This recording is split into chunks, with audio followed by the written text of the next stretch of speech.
Music production हो या film production हो, टी सीरीज आज की डेट में सबसे बड़ी कंपनी है फिल्म इंडस्ट्री में। लेकिन अब टी सीरीज कंपनी को एक सिंगर ने चोर बताया है और घटिया बताया है। और तो और टी सीरीज कंपनी के साथ साथ साकेत और परंपरा, जो कि सिंगर्स भी है, म्यूजिक कंपोजर्स भी है, इन्हें भी चोर बताया है। ये सिंगर है नीलांजना घोष। नीलांजना घोष ने कहा है कि टी सीरीज ने अपनी हाल ही में रिलीज फिल्म दो पत्ती के माइया गाने में मेरे पति की ट्यून को यूज किया है। ना हमसे परमिशन ली गई, ना ही हमसे राइट्स मांगे गए। मेरे पति राजर्षि मित्तर द्वारा बनाई गई ट्यून को साकेत परंपरा ने दो पत्ती जैसी घटिया फिल्म के माइया सॉन्ग में बिना परमिशन के यूज किया। इन लोगों को टैग करो, ये चोरों से कम नहीं।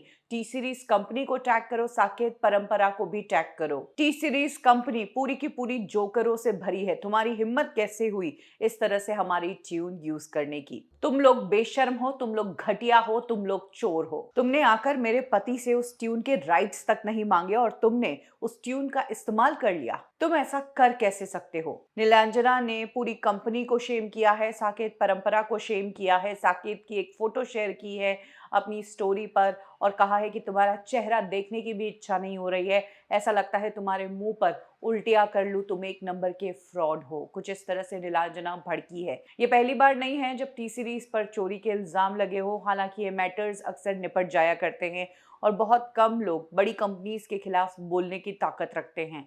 नीलांजना ने बहुत बड़ी बात कही है और बहुत बड़ी कंपनी से पंगा लिया है। खैर, नीलांजना एक इंडिविजुअल म्यूजिशियन है, इसीलिए लोग उनकी तरफ उंगलियां उठा रहे हैं। वरना अगर इसी सिचुएशन को उल्टा कर दिया जाए, कोई बिना परमिशन के अगर टी सीरीज के किसी गाने का ट्यून या किसी गाने का स्टार्टिंग का शब्द भी यूज कर ले, तो वो कोर्ट के चक्कर काट काट के थक जाए। इस तरह के केसेस उन पर होते हैं। तो ऐसे में जब टी सीरीज ने ये किया है, तो नीलांजना ने जब टी सीरीज के खिलाफ आवाज उठाई, तो लोगों ने नीलांजना को सपोर्ट किया।